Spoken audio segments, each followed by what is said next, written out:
Hadirin rahimahullah, selanjutnya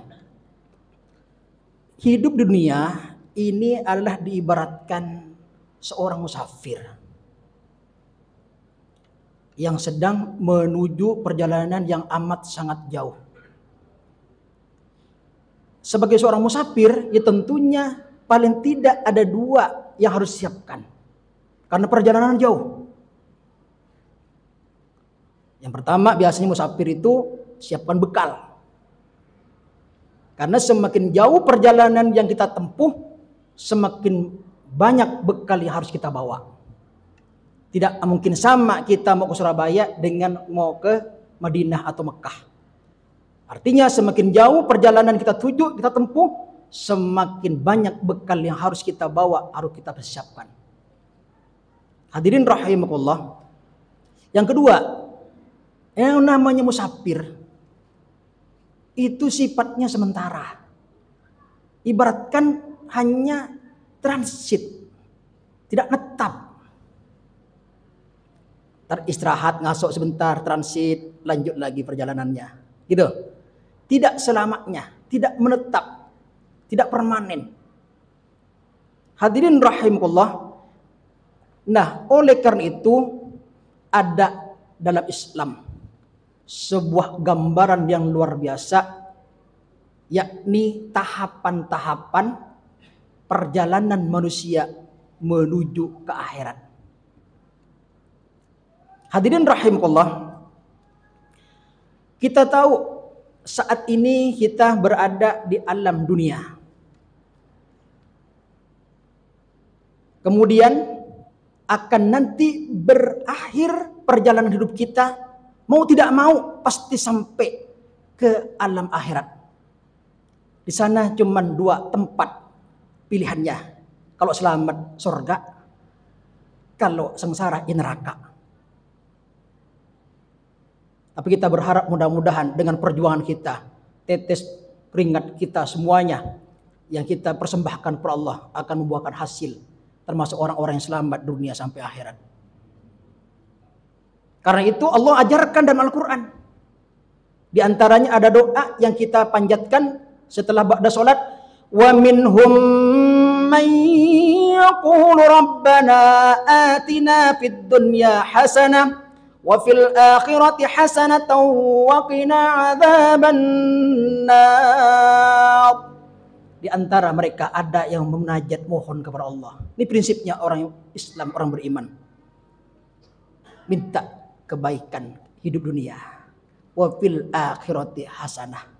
Serta minta kebaikan, kebahagiaan hidup di akhirat.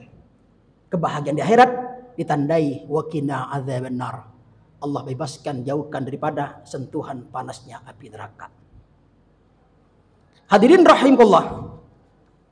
Selanjutnya, dunia dan akhirat itu tidak bisa dipisahkan.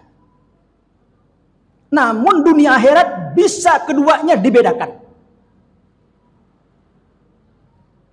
Dunia dan akhirat tidak dapat dipisahkan, hadirin rahimahullah. Namun dunia akhirat keduanya bisa dibedakan. Misalnya, dunia dan akhirat itu bisa dibedakan.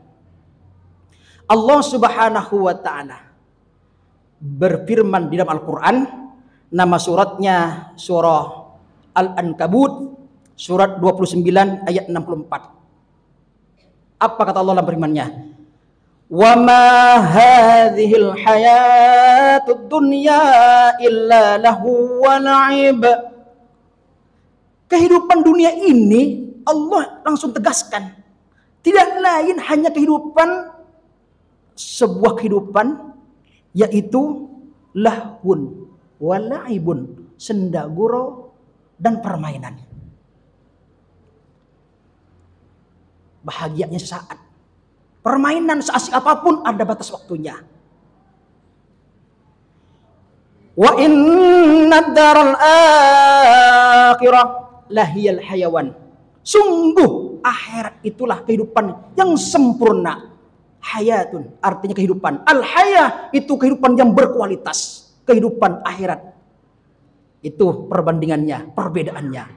Allah menyebutkan dunia ini kehidupan hanya seperti senda gurau dan permainan. Sementara akhirat itulah kehidupan yang berkualitas yang sebenarnya. Itu dalil pertama. Dalil yang kedua, sering kita mendengar imam kalau baca surat Duha, walal akhiratu khairul laka minal ula. Negeri akhirat, kehidupan akhirat jauh lebih utama, lebih baik daripada kehidupan dunia ini. Inilah yang disebut dunia dan akhirat itu bisa dibedakan. Kemudian dalam hadis Ibnu Majah, Rasulullah lebih gamblang lagi menjelaskan seperti apa perbedaannya dunia dan akhirat. Kata baginda Rasul, ma masrud dunia fil akhirah.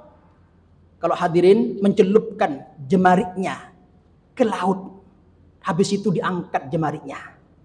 Setelah diangkat, apa yang terjadi? Di jemari kita neteslah tetesan air. Tetesan air yang menetes, yang melalui jemari kita, itulah kualitas kehidupan dunia. Sementara sisanya, itulah akhirat yang Allah siapkan. Jauh sekali. Makanya hadirin rahimahullah, kita hanya mengejar yang nampak, yang konkret, yang terlihat. Dunia kita boleh kejar, perskeringat banting tulang, pergi pagi pulang malam, tapi jangan sampai kita merupakan kehidupan akhirat yang sebenarnya. Yang kedua, dunia akhirat tidak dapat dipisahkan. Maksudnya apa nih? Kalau Bapak punya duit, mata uang, ini gambaran daripada Quraisy Shihab dalam tafsir Al-Misbahnya. Mata uang terdiri dua sisi. Ada sisi depan, ada sisi belakang. Karena terdiri dua sisi, depan dan belakang, maka uang tidak bisa dipisahkan. Disobek nggak berlaku. Apa maksudnya sisi depan? Sisi depan itulah dunia. Sisi depan itulah dunia. Semua yang nampak, semua yang terlihat, semua yang konkret, itulah kehidupan dunia yang nyata saat ini. Pangkat, kedudukan, jabatan, itu dunia semuanya. Sementara sisi belakang yang tidak terlihat, bagian dari sisi tersebut, itulah kehidupan akhirat.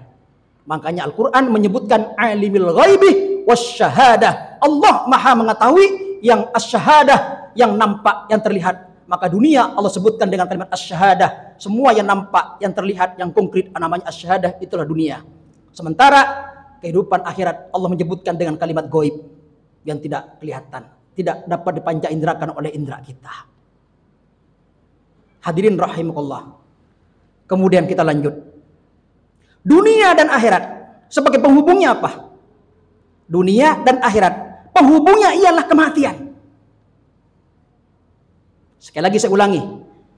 Dunia dan akhirat sebagai jembatani penghubung antara dunia akhirat ialah kematian.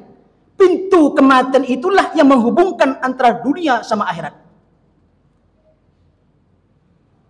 Artinya, hadirin tidak bisa langsung menyeberang ke akhirat tanpa melalui pintu kematian dulu. Mati dulu semuanya. Oleh karena itu, hakikatnya, antrian yang sungguhnya yang kita tunggu tidak lain di depan kita kematian. Jangan takut mati, karena semuanya pasti akan menghadapi itu semuanya. Hadirin rahimakumullah. Lalu kita lihat yang selanjutnya. Tahapan demi tahapan. Karena ini perjalanan tadi diibaratkan musafir, masih panjang. Nanti melalui pintu kematian, kita singgah dalam barzah sampai kiamat tiba. Kiamat tiba, kemudian ada nanti hari kebangkitan, panjang lagi. Ada mahsyar. Allahu Akbar. Ingat, satu harinya akhirat sama dengan 1000 tahunnya dunia. Jadi kalau kita nunggu di padang mahsyar satu hari sama dengan 1000 tahun. Kalau kita dicelup neraka satu hari sama dengan dicelup 1000 tahun. Panjang perjalanan nih. Belum lagi mizan, ada namanya hisab, Allahu Akbar. Ada namanya nanti namanya sirat. Terus nggak langsung ujung-ujung surga neraka. Tahapan ini perjalanan. Kapan dimulai perjalanan menuju ke akhirat? Kapan? Sejak kematian itu datang. Makanya kematian itu pengertian ada dua. Yang pertama, yang umum. Kematian adalah merupakan perpisahannya ruh dengan jasad. Saat ini kita ini dihargai orang, dimuliakan orang, gagah karena ruh masih ada. Substansi yang paling pokok dalam diri manusia karena ada ruh. Nanti ruh kalau dicabut nggak ada apa-apanya kita. Kemudian pengertian yang kedua, kematian itu merupakan awal setar perjalanan ke akhirat. Makanya di dunia udah nggak butuh kalau udah sampai dalam barzah. Yang dibutuhkan pahala dan amal. Hadirin rahimakumullah. Sampai orang di alam barzah, perhatikan firman Allah Subhanahu wa taala sebagai penutup dari khutbah ini, namanya surah Al-Mu'minun, surah 23. Allah Subhanahu wa taala berfirman, a'udzu billahi minasyaitonir rajim, hatta idza jaa ahadukumul maut qala rabbirji'un. Apabila kalau sudah kematian datang pada seorang, sudah sampai ajalnya, sudah sampai kematiannya, qala, dia ngomong, dia berkata, dia doa, dia bermunajat kepada Allah, rabbirji'un, kembalikan aku ke dunia. Untuk apa? La'alli a'malu sholihan fima taraktu kallah, agar aku bisa beramal yang pernah dulu aku tinggal, kewajiban-kewajiban yang pernah aku lewatkan. Allahu akbar. Udah telat. Sehingga kata Allah, innaha kalimatun huwa qailuha, sesungguhnya kalimat yang mereka ucapkan itu dalih saja, omong kosong, tidak akan sampai. Kenapa?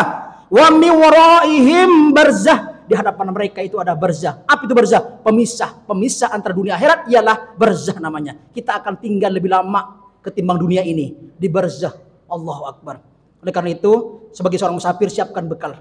Bekal apa kita bawa yang sebaik-baik bekal? Wa tazawwadu fa inna khairaz zadit taqwa. Sebaik-baik bekal kita bawa menghadap Allah, ketakwaan kita kepada Allah Subhanahu wa taala. Karena orang beriman ukurannya bukan harta, bukan pangkat, tapi kemuliaannya adalah kemuliaan di hadapan Allah, takwanya. Hadirin rahimullah, mudah-mudahan yang sedikit ini bermanfaat. Semoga kita bisa memanfaatkan waktu kita, apalagi sekarang kita masuk Rajab, Sya'ban dan Ramadan. Mudah-mudahan kita bisa berlatih diri, memperbanyak ibadah untuk mempersiapkan menyambut Ramadan kita. Mudah-mudahan Allah berikan panjang umur, sehat, sehingga bisa kita sempurna melaksanakan ibadah nanti di bulan suci Ramadan. Amin.